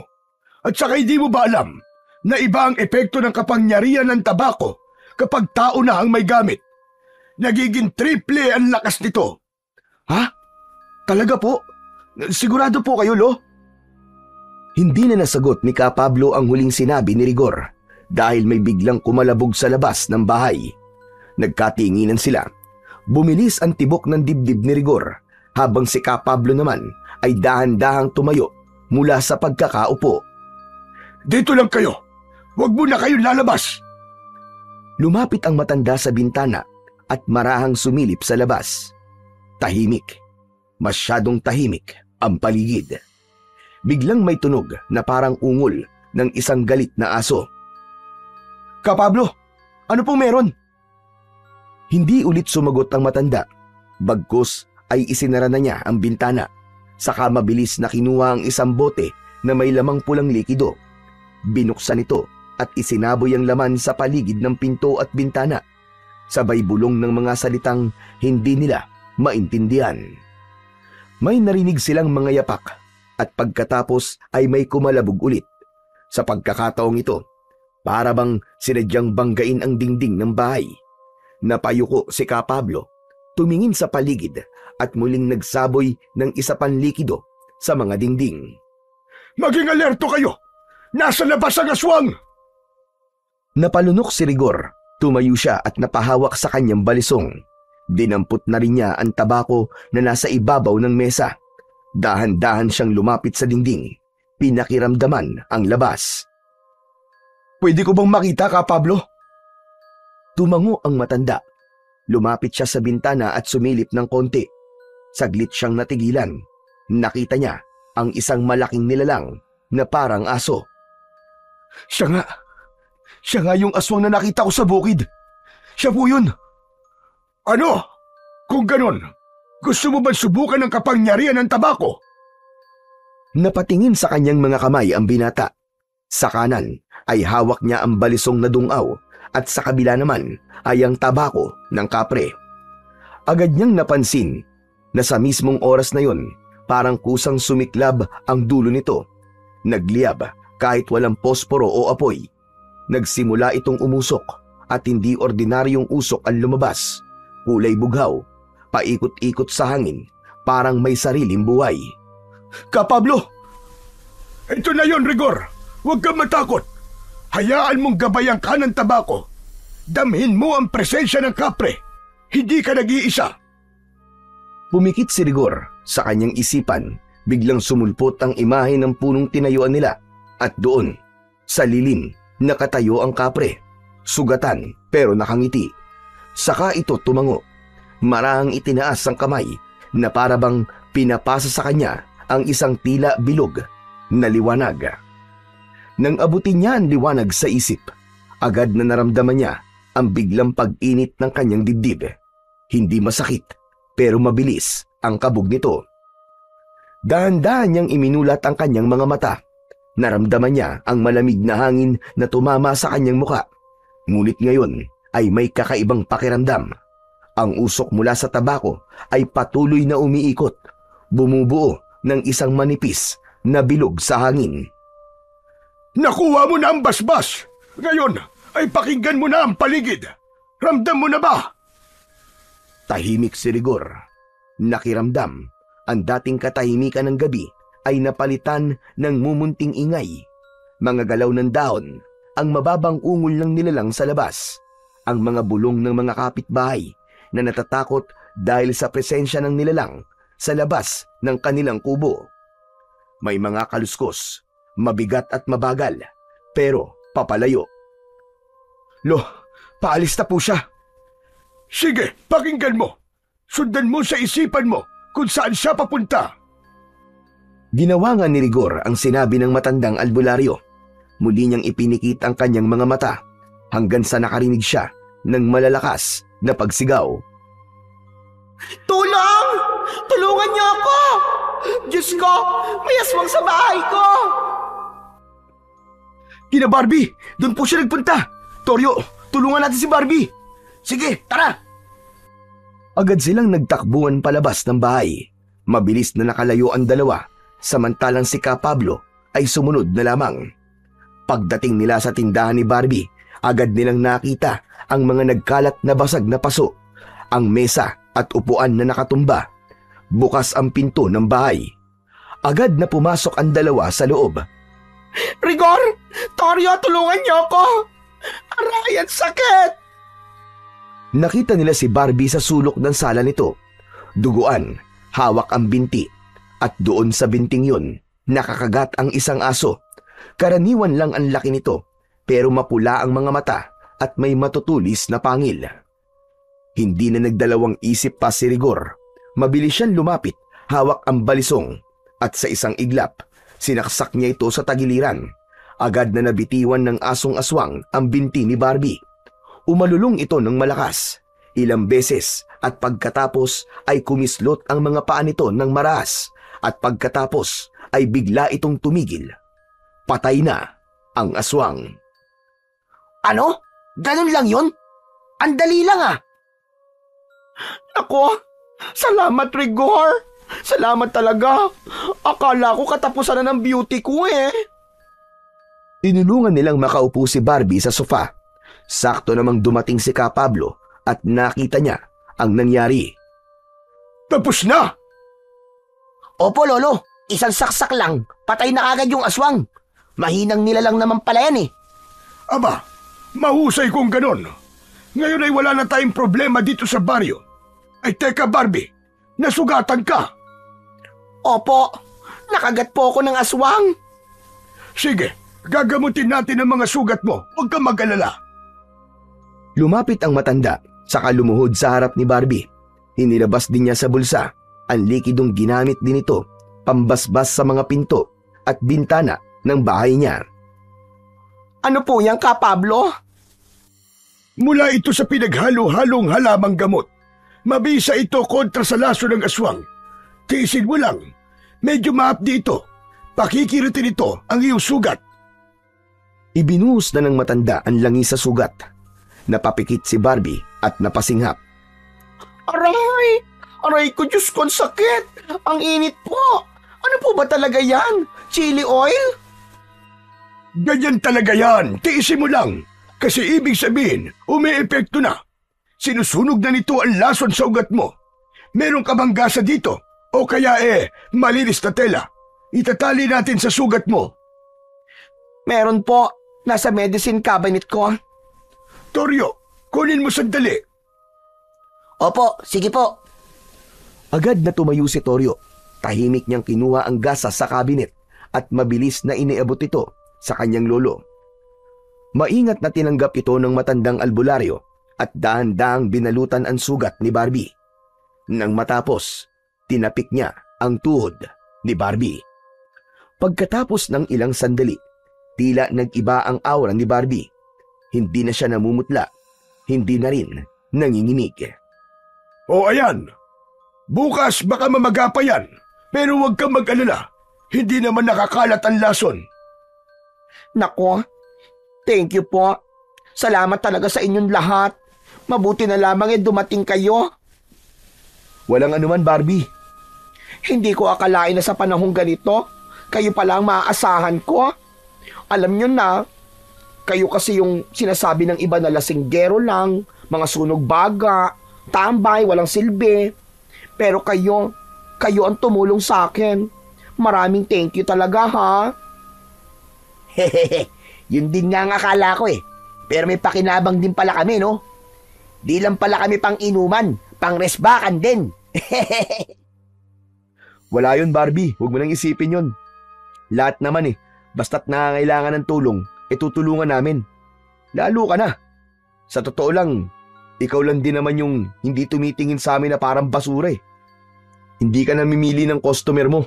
Ikaw lang yung nakakausap namin na di kami tinatawag na mga walang kwenta. Kaya deserve mo talaga na tulungan. Tama. Saka kung hindi narinig nito si Rigor yung sigaw mo at may nangyaring masama sa'yo, kami din ang kawawa eh. Ano ka mo? Kawawa? Bakit naman? Kapag namatay ka kasi, wala na kaming matatambayan at mauutangan. Ayan ha, bolahan na tayo ha. Ang mabuti pa, magkape kayo. May mainit na tubig doon sa termos. Magtimpla ka, Toryo. Ipagtimpla mo na rin si Lolo Pablo at si Rigor. Tapos, kumuha ka ng tinapay doon sa tindahan. Naku, wag na, Barbie. Huwag ka na mag-abala pa. Ay, hindi. Huwag yung tanggihan yung pakape ko, ha?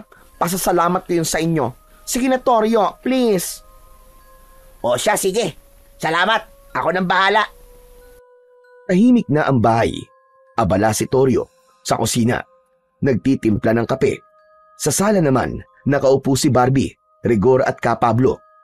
Nang masulyapan ni Rigor ang aswang na nakahandusay sa sahig, ay agad niya itong dinampot at itinapon sa labas ng bahay. Isinarado na niya ang pinto pagkatapos. Kampante na sila. Akala nila'y tapos na ang lahat. Akala nila ligtas na sila. Pero ilang saglit pa, narinig nila ang malakas na yabag sa labas. May mga parang umiikot-ikot sa loob ng bakuran. Maya-maya pa ay narinig na nila ang mga kalmot sa dingding. Parang may matutulis na kuko na humahagod sa kahoy. Mabilis, parang gigil na gigil. Sinundan pa ito ng mga ungol na punong-puno ng galit. Nagkatinginan sila Rigor, Ka Pablo at Barbie. Ano po yun? Mukhang hindi pa tapos. Mukhang may kasama yung aswang na napatay. Mukhang marami sila ha. Mga 3 o 5. Yun ang nararamdaman ko. Hindi po, Ka Pablo. Nagkakamali kayo. Marami talaga sila. Sobrang dami po nila. Biglang tumindi ang mga kaluskos sa labas ng bahay. Ang mga kuko ng mga nilalang ay kumakaskas sa dingding na parang gustong wasakin. At ang bubong ay tila gustong baklasin. Halos hindi na nila alam kung saan titingin sa puntong yun. Lalo pat sinasabayan nito ng malalakas na alulong ng aso. Napatigil si Rigor. Naramdaman niya ang bagyang pagninig ng kanyang mga kamay dahil sa tensyon. Hindi niya namalayan na nahit-hit niya ang sigarilyo na hawak. Bigla siyang napaatras at napaluhod. Dumilim ang kanyang paningin saglit. Napakapit ang binata nang muli siyang dumilat Ang mga mata niya ay naging pulang-pula at nanlilisik. Si Barbie at Ka Pablo ay parehong napatitig sa kanya. Rigor, ano nangyayari sa'yo? Aswang ka na ba? Hindi siya aswang, pero mukhang sumanib sa kanya ang mga katagian ng kapre. Nanatiling tahimik si Rigor pero dama niya ang lakas na dumadaloy sa katawan niya. Ang paningin niya ay tumatagos sa mga dingding. Nakikita niya ang mga nilalang sa labas na umaaligid sa bahay. Nakita din niya na di lang sila ang sinasalakay ng mga aswang. Ka Pablo, ang mga kapitbahay natin, sinasalakay din sila ng mga aswang. Hindi lang po tayo. Biglang may nabutas na bintana. Huli na para sabuyan ito ng pananggalang ni Ka Pablo. Isang aswang ang agad na nakapasok. Agad silang naging alerto.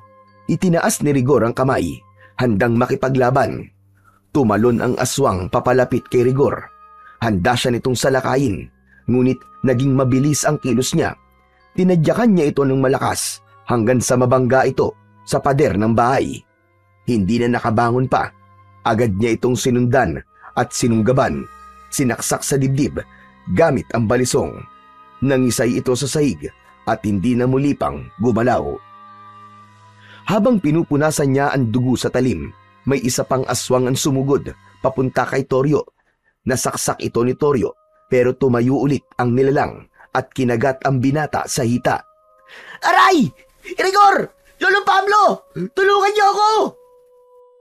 Nang makita ito ni Rigor, ay sinaksak ito ulit sa leeg. Tumilamsik ang itim na dugo at tuluyang bumagsak ang aswang. Grabe yun! Hindi pala sila tinatabla ng simpleng panalaksak lang. Hindi talaga. Pero Toryo, ang sugat mo. Ayos lang po, Kolo. Malayo po to sa bituka. Hindi pwede. Heto, may kaunti pang natira sa langis.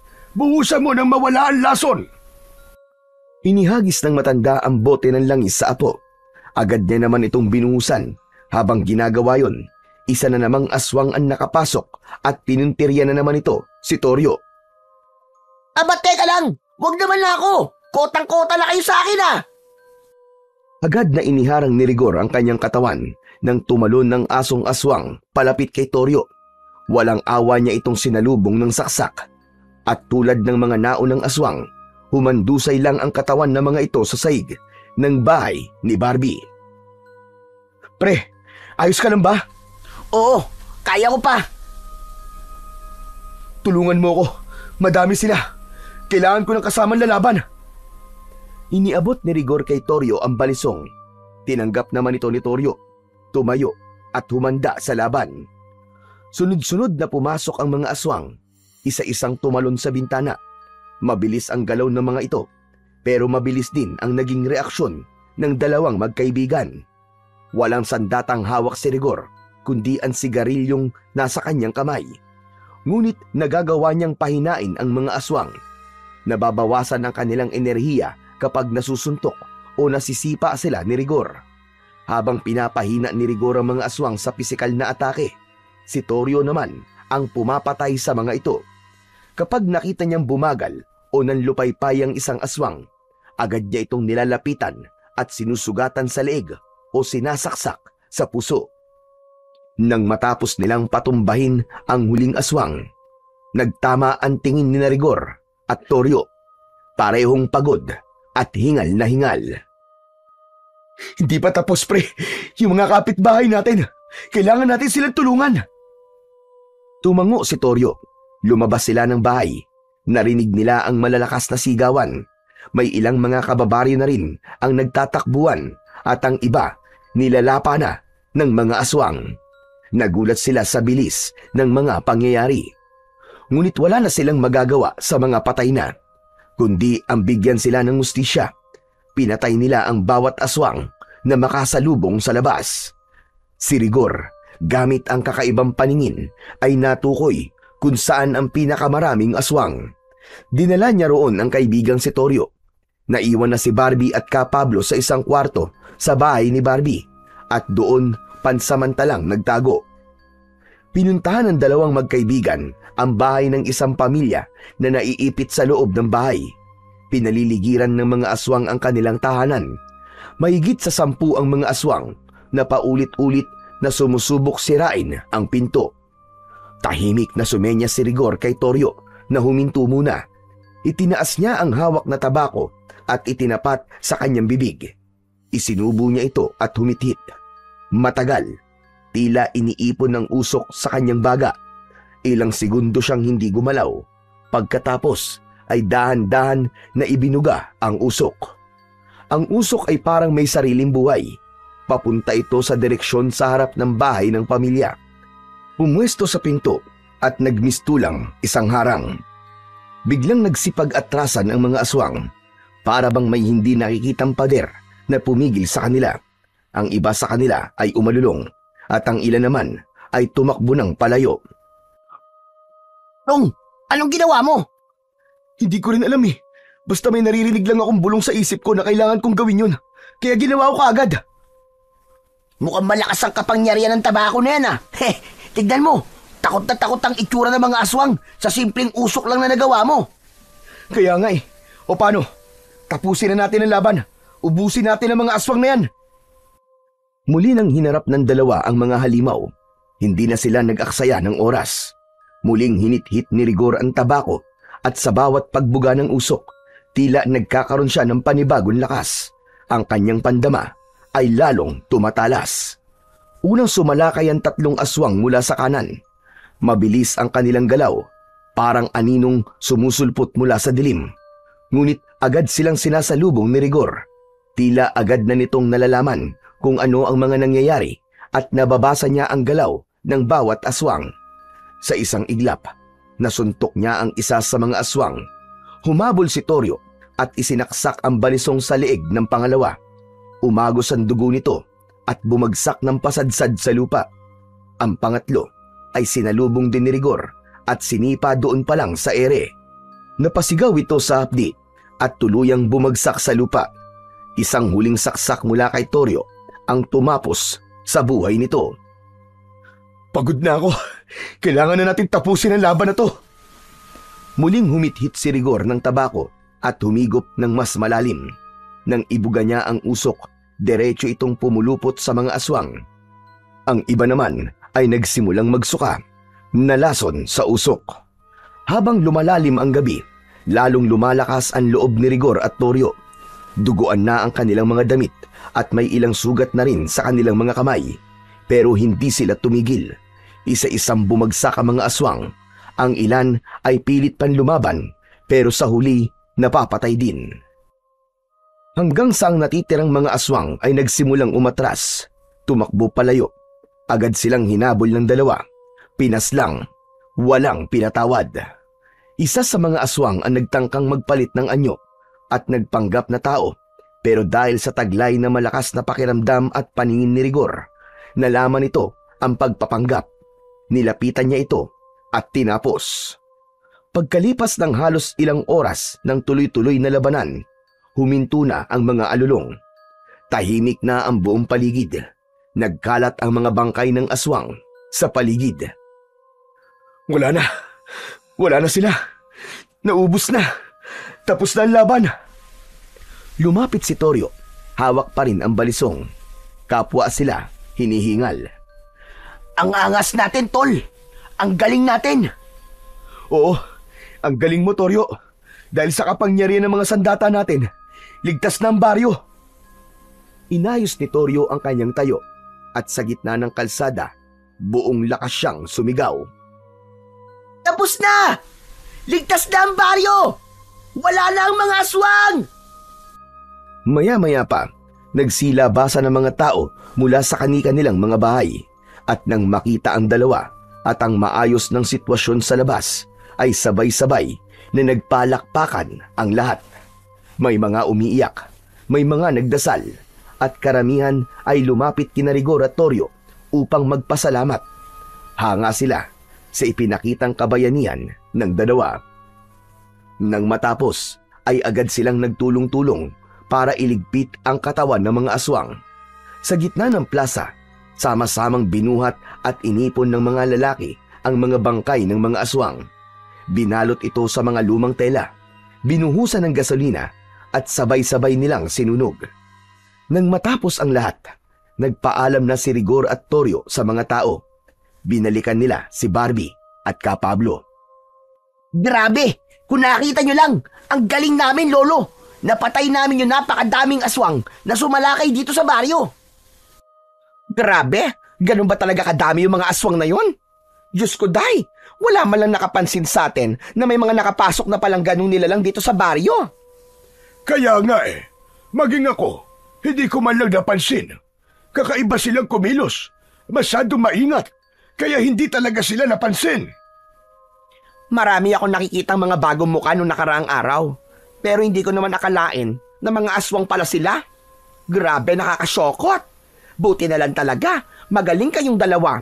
At dahil dyan, ililibre ko na ang electric fan sa inyo kapag mag-iinom kayo dito sa tindahan ko. O diba? Perfect! Uy, ayos yun ah. Mapapasarap lalo ang inuman natin, pre. Granted na ang special request natin kay Barbie. Salamat, Barbie Pero mukhang kailangan na namin magpaalam sa'yo. Ramdam ko ng pagod Inaantok na ako. Uy, antok ka na? Gusto nyo ba dito na lang kayo matulog? Ay nako, hindi na. Doon na lang kami sa bahay ng apo ko. Ako naman, uwi na muna ako sa bahay namin. Kailangan ko din masiguro kung ligtas ba ang pamilya ko. Kaya't nagpaalam na si Rigor. Pagdating sa kanilang bahay, maingat siyang kumatok. Nay! Tay! Ako po ito!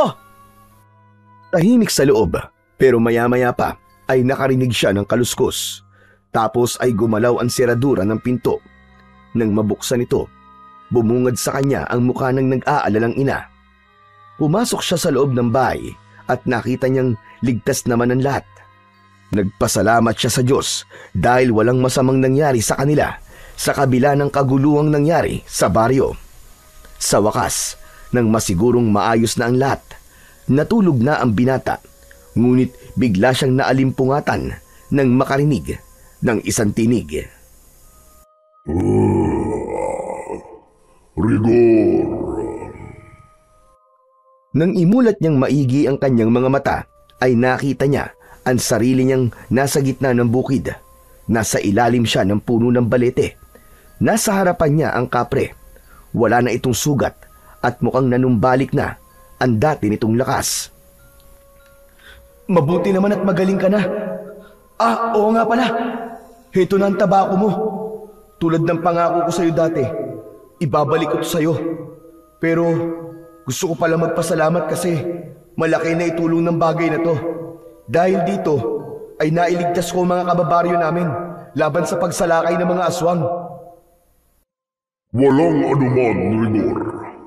Pero hindi ako nagpakita ngayon para kunin yan. Mula na mapasa kamay mo ang tabako, iyon na yan. Hindi mo na kailangan pang isuli sa akin. Ibinigay ko talaga sa iyo yan. Ngayon ay tapos na ako sa pagbabantay ng kayamanang yan. Ikaw ang karapat-dapat na maging bagong tagapangalaga. Napakunot ng noo si Rigor. Inabot niya pa rin ang tabako, ngunit itinulak ng kapre ang kamay niya pabalik. Ibig mo sabihin, akin na talaga to? Oo, ang mutya sa loob niya, gamitin mo ng tama. Marami ka pang matutuklasang kapangyarihan niya. Hanggat dalisay ang layunin mo, hindi ka pababayaan ng mutya. Tumango si Rigor at muling pinasalamatan ang kapre. Pagkatapos ay biglang dumilim ang paligid. Sa muling pagmulat niya, maliwanag na ang paligid. Maingay na rin sa labas. Ang mga tao, panay ang kwento ng mga nangyari. Hindi makapaniwala ang mga magulang ni Rigor na nagawang iligtas ng kanilang anak ang baryo. Bumangon na siya. Agad niyang kinuha ang tabako at dahan-dahang binuklat ito. At tama nga ang nasa kanyang panaginip. May pulang bato sa loob nun. Agad niya itong dinala kay Mang Pablo. Mutya nga ito. Pambihira. Isa ka talagang pinagpala. Gumawa sila ng kwintas at ginawang palamuti ang mutya. Isinabit ito sa leeg ni Rigor.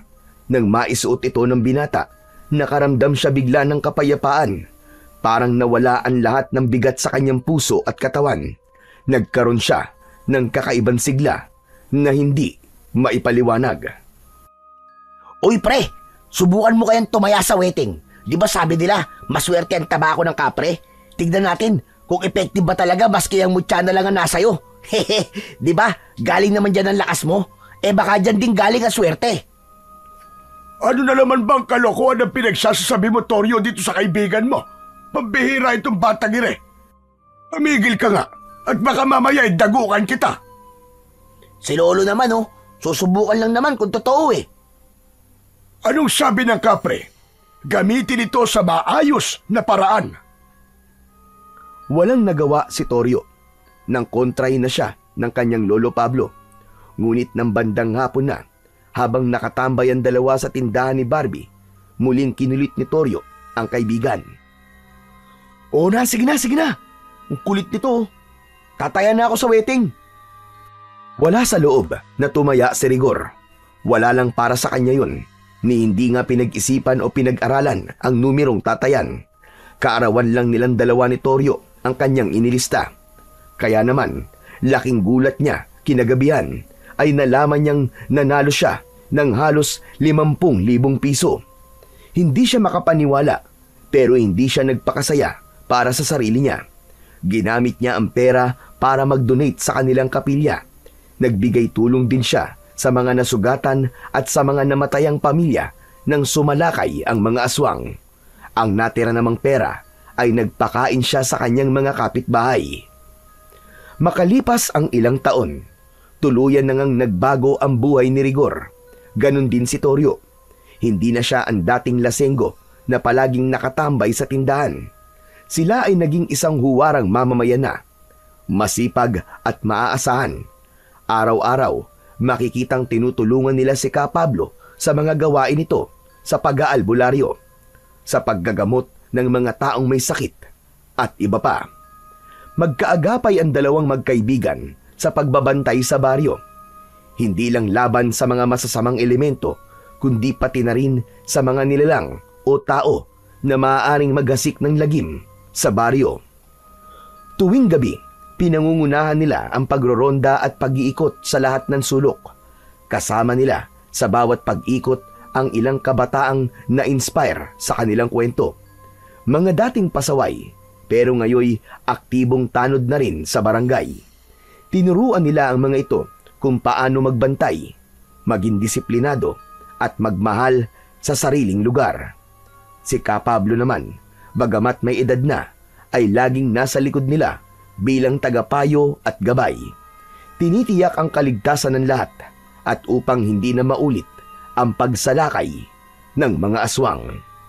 At dahil sa pagsisikap nilang lahat at pagtutulungan, ang baryo ay unti-unting naging mas maayos, mas tahimik at mas ligtas. So yun na nga po mga idol. Sana po ay nagustuhan nyo ang ating kwento sa araw na ito. Ngayon naman po ay dumako na po tayo sa inyong pinaka-nire-request at pinaka-hinihintay na shoutout portion. Ano pa pong hinihintay natin? Ito na po.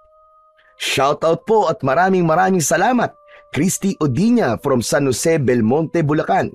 Shoutout po, Morales Alma, maraming salamat po sa inyong pakikinig. Shoutout po, Roslyn Libatan, maraming salamat po. Shoutout po, Marilyn Mikua from Singapore. Shoutout po, Salvador Vlog from San Juan City. Shoutout po, Vanji Daging from Baybay, Leyte. Shoutout po, Risa Palulan from Singapore. Shoutout po, Rosalie Royo, maraming salamat po sa inyong walang sawang suporta at pakikinig.